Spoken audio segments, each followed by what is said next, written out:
13, começando lá vendo sobre o chamado de Moisés, né? Ainda antes, falamos um pouco de Abraão, do chamado de Abraão, a sua peregrinação, depois a família de Abraão, os descendentes deles, acontecem lá para viver no Egito, o período com José, que teve um período ali bom, né? Depois começou o período da servidão, até o momento que Deus escolhe então Moisés para tirar esse povo lá do Egito.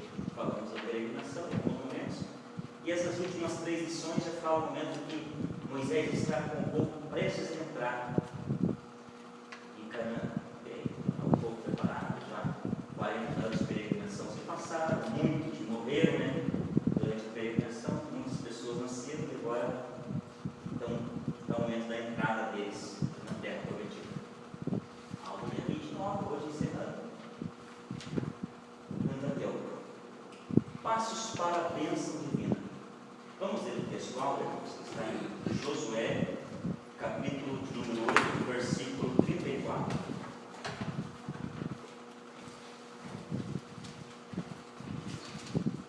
Sexto livro da Bíblia, capítulo de número 8, versículo 34.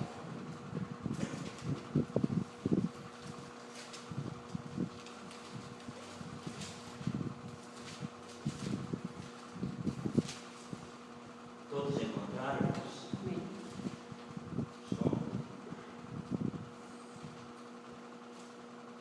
Após Deuteronômio, capítulo 8, versículo 34. Sexto livro, não mais. Qual livro perguntar nesse momento? Êxodo. Também depois.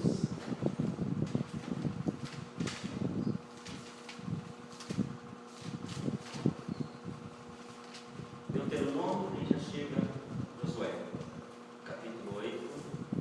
Bom, vamos ler um versículo só, e versículo número 34. Que diz assim: E depois leu em alta voz todas as palavras da lei, a bênção e a maldição, conforme tudo o que está escrito no livro da lei. Bênçãos e maldições, passos para a bênção divina. Terceiro discurso de Moisés aos israelitas. Deuteronômio vai do capítulo 27 até o 30, esse terceiro discurso. Quem são os ouvintes desse discurso? Pessoas que haviam nascido durante a peregrinação. É uma nova geração de hebreus ali que está se formando, que não tiveram ali, não ouviram os primeiros discursos de Moisés, e agora prestes a entrar na terra prometida é necessário repetir a lei para eles. Por isso até que Deuteronômio é a repetição da lei, ou a outra lei, não com a lei nova que está sendo dada, mas a lei sendo repetida para essa nova geração. Moisés convoca os anciãos, Deuteronômio 27, versículo 1, e os sacerdotes. Moisés lembra ao povo que a gratidão a Deus é o meio mais apropriado de responder ao presente recebido dele, a terra prometida. Vocês concordam com isso ou não? Deus tira ele lá da servidão, 400 anos, mais de 400 anos de servidão no Egito, de um sofrimento muito grande, para dar a eles uma terra agora que manda leite e mel. Tira lá, vai expulsar os cananeus e dá toda aquela região para que os israelitas pudessem habitar. Então a forma deles agradecer a Deus seria eles sendo fiel a eles, amém? Fiel a Deus. Na época da colheita, os israelitas deveriam tanto trazer as primícias em uma cesta ao local designado para adoração, quanto deveriam declamar a história da redenção e do presente da terra como resposta de gratidão a Deus. Ou seja, fazia uma colheita, separava a primícia da colheita e trazia e contava toda aquela história, então trazia para agradecer a Deus. Isso foi nos dado por lei. Devemos fazer isso sempre após cada colheita. Isso é o que os israelitas deveriam fazer. Quais eram as bases da proposta divina para Israel? Que condições foram impostas por Deus ao povo? Os israelitas souberam escolher o melhor caminho ou foram conduzidos pela ideologia ímpias das nações cananéias? O que os irmãos acham? Eles conseguiram seguir aquilo que para eles, ou eles simplesmente deixaram ali os propósitos de Deus e começaram a seguir ali as ideologias cananeias? Os irmãos aprendem também. Deixaram, né? Deixaram. Quando vocês forem estudar o livro de história, livros históricos, a partir do domingo que vem, já falei isso, vou falar mais uma vez. Um versículo ou uma frase que se repete muito no livro de Juízes é: e o povo de Israel deixou de fazer o que era bom aos olhos do Senhor. E o povo tornou a pecar, o povo tornou a desobedecer. Então, não fizeram, né? Há algumas condições que Deus impôs para eles ali, vamos estar vendo mais no decorrer das lições. Renovação da aliança. As tribos de Israel foram instruídas por Moisés a fim de renovar o compromisso assumido na aliança, conforme Deuteronômio capítulo 29, do versículo 1 até o 29. Somente assim a ocupação de Canaã e a continuidade da nação estariam garantidas. O que é uma aliança, irmãos? Compromisso. O que mais? Pacto. O que mais? Algo que não tem fim. Algo que não tem fim, porque ela não tem, a bênção pode ser quebrada, ela é uma única peça. O que mais? Ajuda Deus. Conservo. Conservo, pacto, compromisso, tudo isso que os irmãos falaram, era isso que Deus havia ali firmado com Israel, aliança, um pacto, um conservo, aonde da parte de Deus nunca deixaria de existir, não seria quebrado o pacto, mas a outra parte foi quebrada. Né? Então a aliança, as bênçãos que eles iriam receber era condicional. Condicional o quê? Condicional a fidelidade deles. Quanto da parte de Deus era incondicional, porque Deus permanece fiel para sempre. Amém? O altar, de acordo com as Escrituras, era um lugar construído para nele se oferecer sacrifício do holocausto de animais. Está aqui. Deus dá instrução ali para o povo, através de Moisés, como deveria ser feito aquele altar. Moisés passa para o povo. Instruções preciosas que ele deveria ter: edificar um altar de rochas brutas. Deuteronômio 27, 2, 4 e 5. Gravar as palavras da lei naquele monumento, ou naqueles monumentos, naquele monumento, não tem essa idade. Deuteronômio 27, 3 até 8. Oferecer holocaustos a Deus, cumprir os mandamentos. Era o básico ali desse terceiro discurso que Moisés está dando. Cumprir tudo isso aí seria o condicional para eles serem abençoados. A história da conquista do estabelecimento e do estabelecimento de Israel em Canaã também termina com adoração. Após o estabelecimento das tribos, o povo se reuniu para outro discurso de despedida, dessa vez do seu líder Josué. E a renovação de Josué terminou da mesma forma que a de Moisés. O ato final de ambos os líderes foi dirigir a nação em um culto de renovação da aliança. Então, assim como Moisés termina ali reunindo o povo, fazendo um culto, Josué também vai fazer isso lá no seu livro de ensinamento. Discurso de Moisés. Os discursos, 3 discursos de Moisés. Primeiro discurso, ele resume os eventos entre o encontro no Sinai e o acampamento em Moab, terminando com um urgente apelo à fidelidade. Esse é o primeiro discurso. Seja fiel, lembra da lei que Deus nos deu. Tudo isso que ele está falando no primeiro discurso. Segundo discurso, reafirma o fundamento da lei, o decálogo. Nós aprendemos que decálogo quer dizer 10 palavras, né? Ou 10 mandamentos.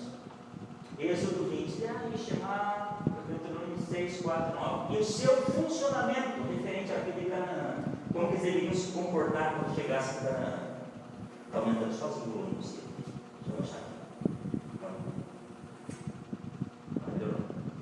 Então, como eles deveriam se comportar? Terceiro discurso de Moisés. Retomada dos discursos anteriores com recapitulação. Melhor. Vai dar. Já sei que melhor. Com recapitulação histórica, renovação da aliança, exortações à obediência e consequências da desobediência. Seja obediente, vai acontecer isso para vocês. Se desobedecer, vai acontecer isso. Vocês lembram lá o livro de Deuteronômio? quando muitas pessoas confundem ali, pensando que é para a igreja, e Deus está dando ali instruções para Israel, né? Okay? Alerta aos desobedientes. O pronunciamento de Moisés no Monte Ebal contém uma extensa representação das maldições. Maldições. Hebraico, mirá, resultantes da desobediência. Qual que é o resultado disso? Deuteronômio 14, 26, 28. Amaldiçoado, hebraico, arar. Deuteronômio 27, 15 e sequência. Significa, literalmente, amarrar com uma maldição. Deus amaldiçoou a serpente e a terra após o pecado de Adão e Eva. Lembra desse fato, né? Deus amaldiçoou ali. Caim foi amaldiçoado, porque ele matou e Abel recebeu a maldição. Jeremias, em desespero, lançou a maldição sobre o homem que trouxera as notícias do seu nascimento. Ele foi o maldito dia do nascimento do homem que trouxe a notícia, né? Nasceu um menino. Seja maldito tudo isso. Promessas de bem-estar. O Senhor usou a topografia. O que é topografia, irmãos? Uma minha. Mas está cochilando, eu perguntar por que está cochilando. O que é topografia? Pode ler? Mal? Demir? Solange? O que é topografia? Região. Montanhas, vales, rios, deserto, topografia. As montanhas. Ele usa a topografia da terra para causar o dramático efeito visual. Estão entre dois montes ali. O Monte Gerizim e o Monte Ebal. Aí, a forma como era o Monte Ebal ou a forma como era o Monte Gerizim, daria ali a eles entender quando seria bênção e quando seria maldição. Entre dois estava a cidade de Siquém, Ebal e o Monte Gerizim, cidade de Siquém. Esta e os dois montes se situavam no centro da terra de Canaã. Esta aqui, a cidade ali de Siquém e os dois montes. O Monte Ebal normalmente é uma montanha árida, enquanto o Monte Gerizim é geralmente encoberto por vegetação. Logo, o Monte Ebal era um lugar perfeito para que fossem declarações de maldições, e o Gerizim não é emendado ali, está separado. E o Gerizim adequado para a proclamação das bênçãos. Digita lá e acaba vendo erro para depois na queda de Jesus. Então, olha para o Monte Ebal, um monte de terra árido, não tem plantação. Então, claro que aparece a maldição. Esse olha para o Monte Gerizim coberto de vegetação, seria a bênção. Tem uma representação aqui dos dois montes, Monte Gerizim e Monte Ebal. Bênçãos proclamadas no Monte Gerizim, Deuteronômio 28, do versículo 1 até o 14. Do versículo número 1 até o versículo número 9, essas passagens enfatizam repetidamente a responsabilidade que os israelitas tinham de obedecer. Deus já havia escolhido salvar os israelitas da escravidão e torná-los seu povo. Ele prometera ser seu Deus e dar-lhes Canaã, mas Deus impôs uma condição para que os hebreus recebessem todas as ricas bênçãos da terra. Isaías 48, 17 até o 19. Caso os israelitas satisfizessem esta condição, o Senhor os exaltaria. O Senhor os colocaria, melhor dizendo, por cabeça e não por cauda. O Senhor faria com que eles fossem tão prósperos que eles sempre teriam para emprestar para as outras nações e nunca tomariam emprestado.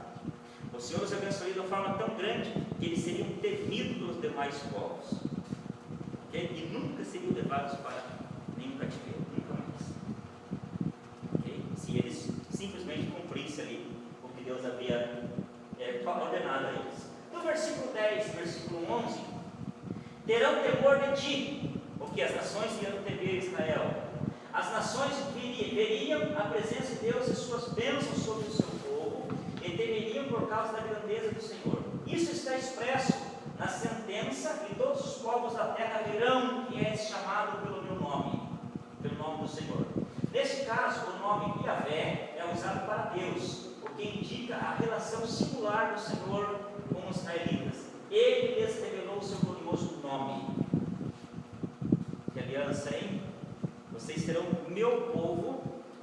assim, serão propriedade peculiar. Sabe o que é isso? Propriedade somente minha, particular minha. Eu não vou dividir vocês com deuses nenhum, tá bom? Eu serei o seu Deus e vocês serão o meu povo. Amém? Versículo número 12. O povo receberia as bênçãos do Senhor exclusivamente por sua graça. Sempre, irmãos. Sempre pela graça. Nunca por merecimento. Nunca por mérito. Bom? O povo que foi salvo, irmão, antes de Jesus ter vindo, antes de ter muita cruz, foram salvos como? Pela graça. Os que são salvos hoje são salvos pelo quê, irmão Valdir? Pela graça. Os que forem salvos durante a grande tribulação, durante o milênio, vão ser salvos como? Pela graça. Nunca por merecimento. Mas na grande tribulação as pessoas vão derramar o próprio sangue, vão ser salvas pela própria morte. Nunca. Elas morrerão porque darão testemunho do nome de Jesus, não negarão o nome dele, mas serão salvos por Cristo, pela graça, pelo favor, que nunca nós vamos merecer. Bom? Você que acha que você merece alguma coisa de Deus, rever seus conceitos, porque você não merece nada. Muita coisa nós merecemos era o inferno e a condenação. Mas Deus, por sua infinita misericórdia e graça, trouxe você aqui nessa noite, né? Amém? Amém.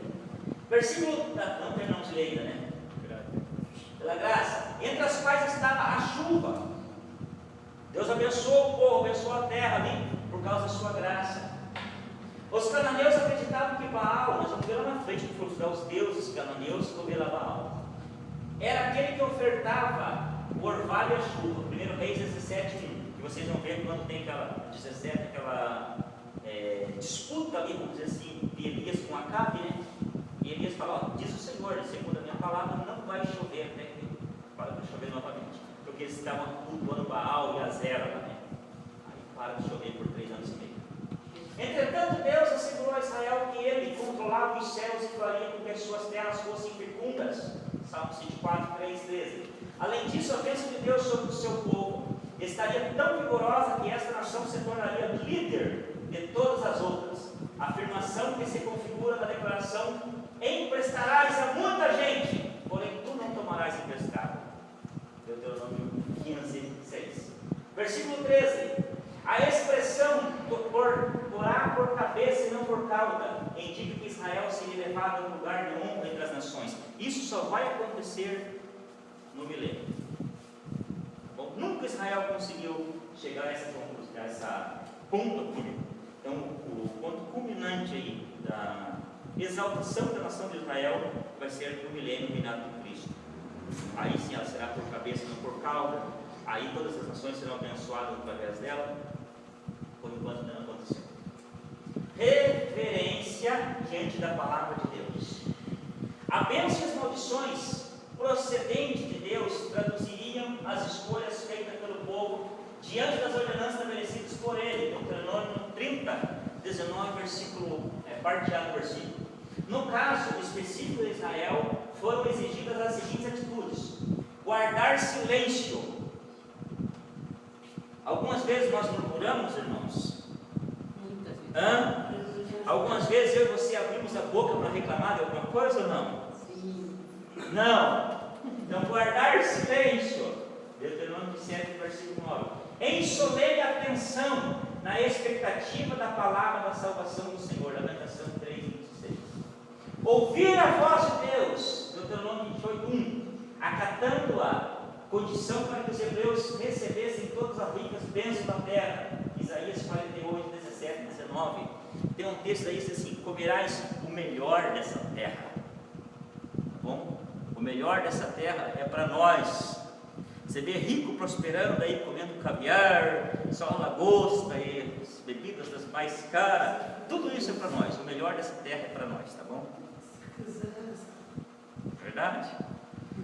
Às vezes achamos que comer uma pizza de camarão, estamos comendo muito bem, né, Demir? Tem coisas muito melhores para nós ainda, tá bom? Confirmar as sentenças divinas em adoração coletiva. Deuteronômio 27, 15 a 26. O que indicaria uma declaração formal de concordância com Deus vivo, estabeleceria um padrão bíblico de utilização do termo amém em nossa adoração coletiva. Moisés falava uma coisa, como dizia amém. Guarde os meus mandamentos. Amém. Quando entrar na terra prometida, não provarás outros. Amém. Dizia um amém, mais um amém. Só da boca para fora, né? Já fizemos isso nos cultos uma vez? Não? Quem crê, levanta a mão e diga amém. Nem sabe o que está falando, levanta a mão e diz amém. Você faz isso, não? Eu tenho uma dificuldade no livro, todo mundo fica me vendo. E a irmã Rosa falou que eu sou o teu irmão. Ela fica olhando para mim o meu comportamento no culto. Tem que dar vontade de falar isso. Não, a pessoa que está no culto, não faça mais isso. Aí eu não sei se eu cruzo o braço, se eu ponho a mão nos bolsos, se eu coloco a mão para trás.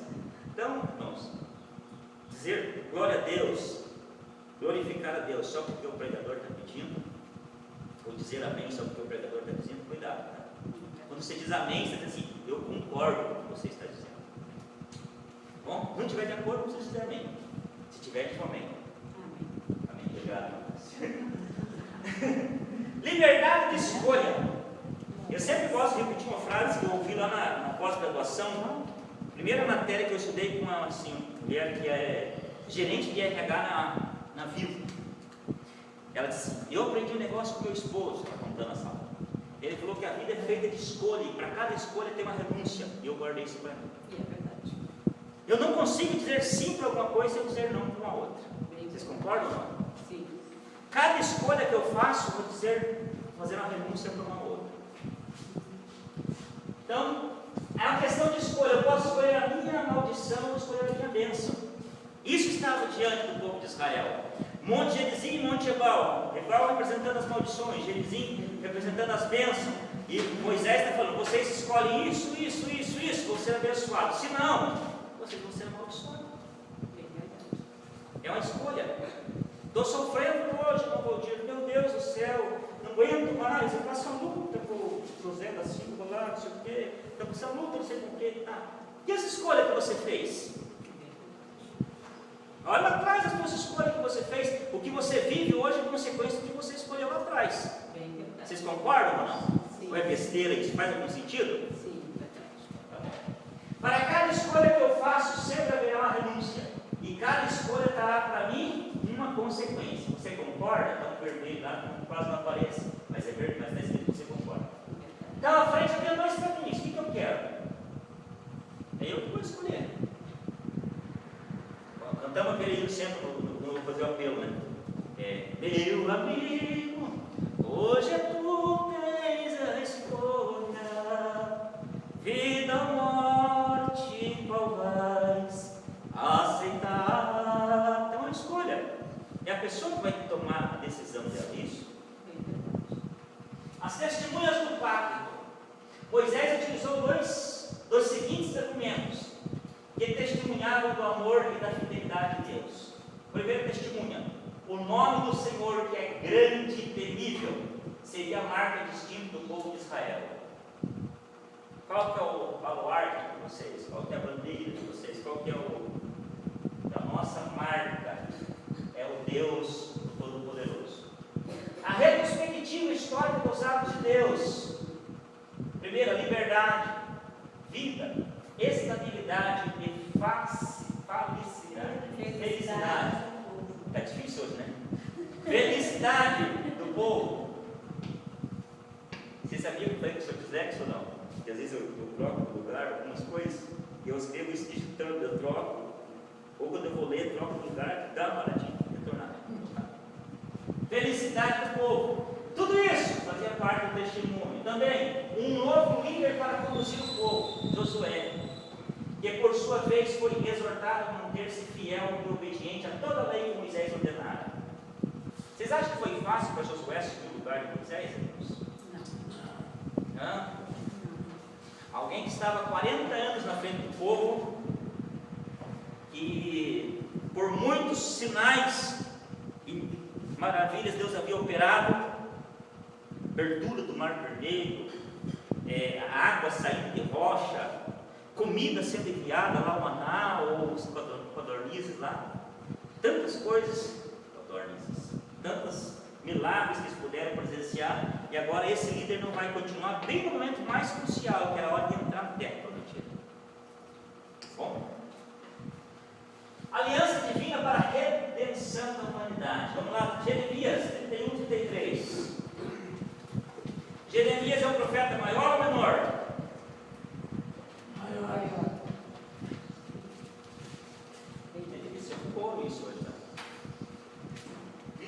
33. Diz assim: eis que dias vêm, diz o Senhor, em que farei uma aliança nova com a casa de Israel e com a casa de Judá. Tem uma promessa que Deus estava fazendo, uma aliança nova. Essa aliança, irmãos, nós poderíamos falar disso aqui, ó.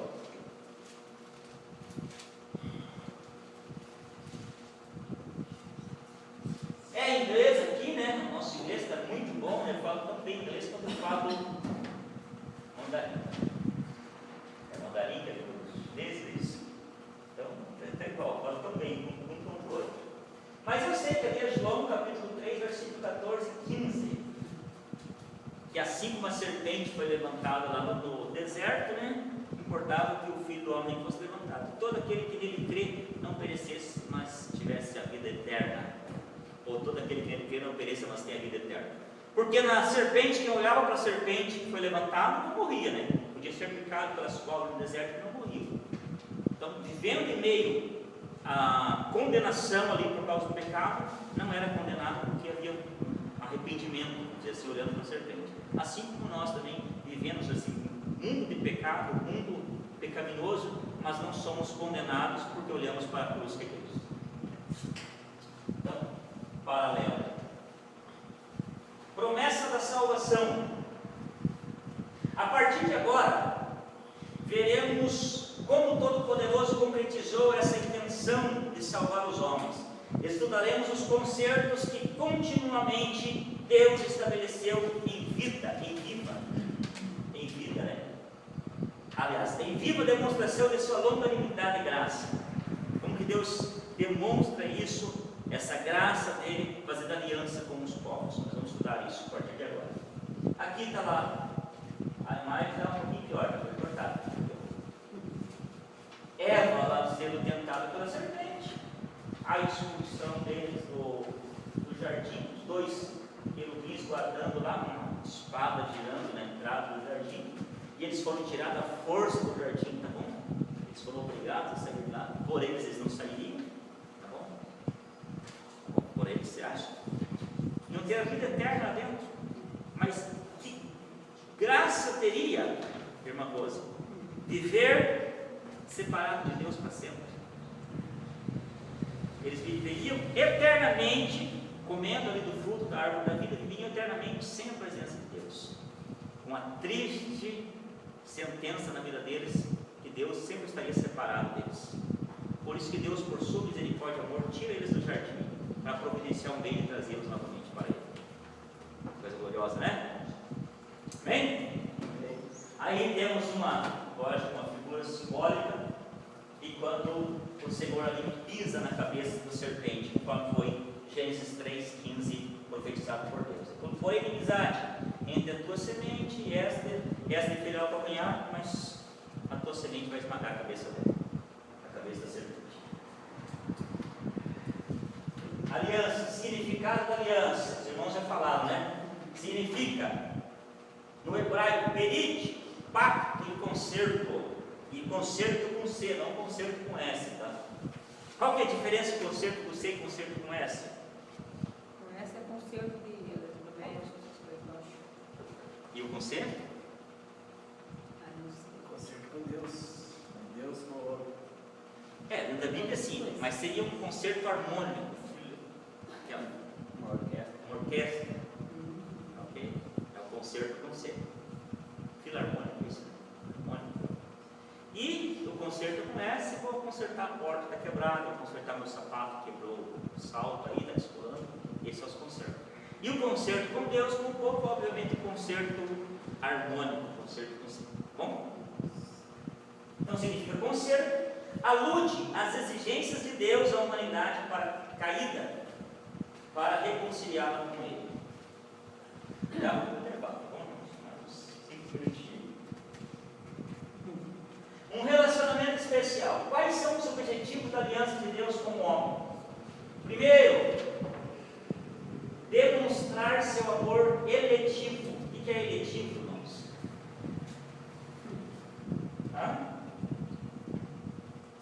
No sentido de eleger. Demonstrar mostrar o seu amor eletivo, que está na base da aliança com o povo de Israel. Alguém me explica, por que Deus escolheu a nação de Israel e elegeu essa nação? É o critério dele, não vamos questionar, né? É o critério dele. Ele é Deus, ele age como ele quer, da maneira que ele quer e quando ele quer, né? Então, ele elege ali o povo de Israel, Deuteronômio 7:8 e Oséias 11:1. Vamos ler Oséias, irmãos? Oséias é profeta maior ou menor? Também esse é um coro aqui hoje. Logo após Daniel é o último livro dos profetas maiores. E primeiro aí é Oséias, capítulo 11:1. Eu vou ler aqui, irmãos, que os irmãos estão escolhendo, presta atenção, por favor. Quando Israel era menino, eu o amei, e do Egito chamei o meu filho.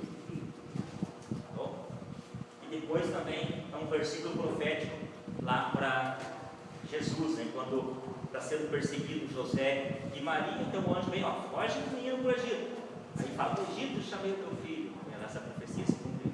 Mas primeiro, lá em Israel, quando Deus chama e tira Israel do Egito, agora com Jesus também. Então tá. Teve seu nome conhecido e reverenciado intimamente pelos seus filhos, um aspecto fundamental para a aliança mosaica. Esse é o relacionamento que Israel deveria ter com Deus.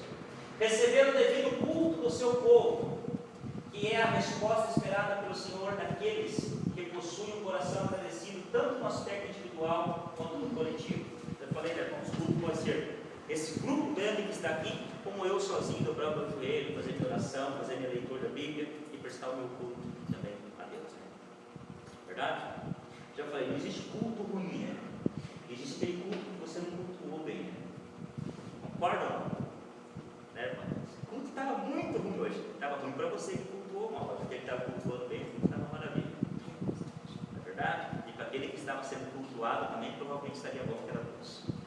É isso? Proclamação da vontade de Deus. Deus, cujo poder é incomparável, faz promessas solenes. Gênesis 24:7, Josué 22:4. E exigências legais, Deuteronômio 4:13, ao promulgar o seu conselho. Em razão da promessa, a aliança divina pregou a vida, a bênção, a saúde e a prosperidade, Deuteronômio 29:9. Para todos que confiam no Senhor e a Ele se entregam, tornando-se sua propriedade peculiar. Êxodo 19:5. Peculiar, disse de algo ou alguém que é invulgar. Ele é incomum, especial ou insólito, raro. Ok? É uma preciosidade, algo que é difícil de ser encontrado, é raro. Essa é a propriedade, é só meu. Tem um valor muito grande e eu não divido com ninguém, porque para mim foi muito difícil encontrar e o valor dele é inestimável. Ok? Maravilhosa graça, a disposição da graça divina. Eu não consegui achar uma figura melhor, irmãos, para representar a maravilhosa graça. Vocês conseguem imaginar uma outra ou não?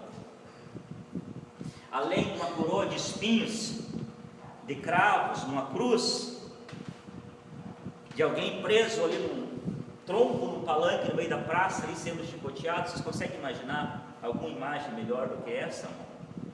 Alguém que está apanhando, recebendo cuspida na sua face, pancadas, e está dizendo assim, eu perdoo você porque você não sabe o que está fazendo. Você consegue imaginar uma graça maior do que essa? Não, né? Então, tá bom. Também não consigo imaginar. Então, a maravilhosa graça. Graça quer dizer favor imerecido. Vou dar isso aqui de presente para você, mas quanto eu tenho que pagar? Nada, é de graça. Tem certeza que não tem que fazer nada para você? Não, é de graça. Não, alguma coisa tem que fazer, não é possível. Nós somos assim, não somos? Somos assim. Porque nós não sabemos dar nada de graça para ninguém. Vocês concordam? É verdade?